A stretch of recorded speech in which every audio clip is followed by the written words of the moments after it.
अपने बेटे के एनकाउंटर के बाद आखिर अतीक अहमद ने अपनी आखिरी इच्छा क्या बताई। उसने सब कुछ किए कराए का ठीकरा अपने सर पर फोड़ते हुए कहा कि ये सब मेरी वजह से हो रहा है और मेरी अभी एक इच्छा है, वो इच्छा उसने पुलिस से बताई है। क्या बताई मैं आपको आगे बताऊंगा, लेकिन आपको बता दूं आज देर रात झांसी में असद अहमद का पोस्टमार्टम हुआ। अतीक के बेटे को 2 गोलियां लगी थी, एक दिल को चीर करके आर पार हो गई थी तो दूसरी सीने से होकर गले में फंसी थी। दरअसल आपको बताऊंगा दोस्तों, कल से ही पूरे उत्तर प्रदेश के साथ साथ पूरे देश में ये मामला और खबरें चर्चा का विषय बनी हुई है, क्योंकि अभी कुछ दिनों पहले उमेश पाल की हत्या कर दी जाती है। असद अहमद और शूटर गुलाम जिसमें मुख्य आरोपी होते हैं काफी दिन से फरार चल रहे थे, 5-5 लाख रुपए का इनाम भी इन पर घोषित था। तो आखिरकार कल ये झांसी के पीरछा डैम के पास एनकाउंटर में मारे जाते हैं और ये असद अहमद माफिया अतीक अहमद का बेटा है, जिसका साम्राज्य अब मानो पूरी तरह से ढह चुका है, खत्म हो चुका है। क्योंकि ये अतीक अहमद भी उत्तर प्रदेश के सबसे बड़े माफिया डॉन गुंडा में से एक था, लेकिन अब सब कुछ खत्म हो गया। अतीक रोने लग गया। ये एक शख्स की चश्मदीद जुबानी भी मैं आपको बताऊंगा कि असल में हुआ क्या था जब एनकाउंटर हो रहा था वहां पर। असद और गुलाम के एनकाउंटर के आखिरी वक्त की कहानी देखिए जरा। 3 गोलियों से ढेर हुए दोनों। एसटीएफ ने जिंदा पकड़ने की कोशिश की थी, लेकिन वो दोनों ही फायरिंग करने लगे तो जवाबी फायरिंग में एसटीएफ के पुलिस कर्मचारियों ने भी शूट आउट किया और एनकाउंटर कर दिया। उमेश पाल हत्याकांड के शूटर्स की लोकेशन मिलने के बाद 24 घंटे पहले ही एसटीएफ की एक टीम झांसी पहुंच चुकी थी। शुरुआती जानकारी गुड्डू मुस्लिम के छिपे होने की मिली थी, हालांकि बाद में सोर्स से असद और शूटर गुलाम के भी झांसी के चीर गांव के पास होने का पता चला। गुड्डू मुस्लिम तो एसटीएफ के हाथ नहीं लगा, लेकिन असद और गुलाम जरूर मिल गए। हालांकि एसटीएफ दोनों को जिंदा पकड़ना चाहती थी, लेकिन उन्होंने जवाबी फायरिंग शुरू की तो दोनों तरह से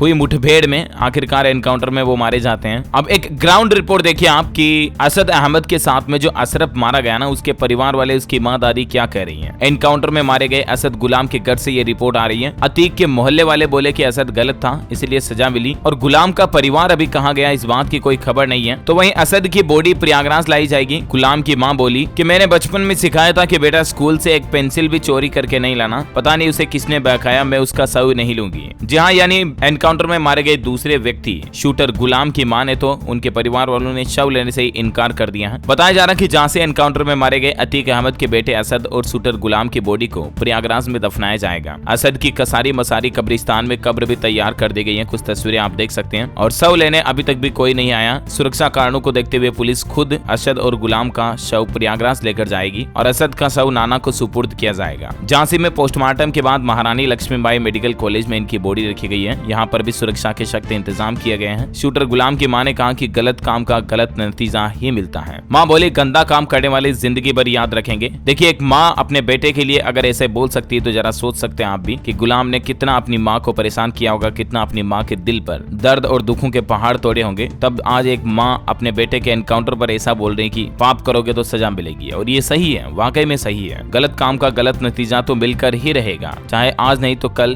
देर से सही। जरा सोचिए, एक वक्त था जब अतीक अहमद का साम्राज्य कितना बड़ा था। पूरे उत्तर प्रदेश में हर कोई उसके नाम से थर थर कांपता था, लेकिन आज वही अतीक अहमद एक भिग्गी बिल्ली बनकर रह गया। उसका साम्राज्य टूट गया है। करोड़ों रुपयों की संपत्तियों को ईडी ने जब्त कर लिया है। बेटे का एनकाउंटर हो चुका है, पत्नी अभी भी फरार है, पूरा परिवार तहस नहस। और जरा सोचिए कि गरीबों के साथ, दूसरे लोगों के साथ गलत काम करने का नतीजा, दूसरे लोगों पर अत्याचार करने का नतीजा आज क्या मिल रहा है। अतीक अहमद खुद जेल में बंद है और अभी अपने बेटे की मौत पर अतीक अहमद ने एक अंतिम इच्छा ये जाहिर की है और कहा कि सब कुछ मेरी वजह से हुआ है, बस मेरी एक दुआ है, एक इच्छा है कि अब असद की मिट्टी में जाना चाहता है अतीक अहमद, इसकी व्यवस्था कराई जाए। यानी कि असद की जो कब्र खोदी गई और असद को जो दफनाया जाएगा उस पर मिट्टी डालना चाहता है अतीक अहमद, और इसके लिए उसने प्रशासन ने विनती की है। देखते हैं यूपी पुलिस की तरफ से और कोर्ट की ओर से इस मामले को लेकर क्या अपडेट आता है। जो भी खबर आएगी मैं आपको बताता रहूंगा। ऐसे ही ब्रेकिंग न्यूज, हेडलाइंस न्यूज, सुर्खियां देखते रहने के लिए डीएलएस न्यूज चैनल को सब्सक्राइब करें, बेल आइकन जरूर दबा दें, वीडियो को लाइक और शेयर जरूर करना। जय हिंद,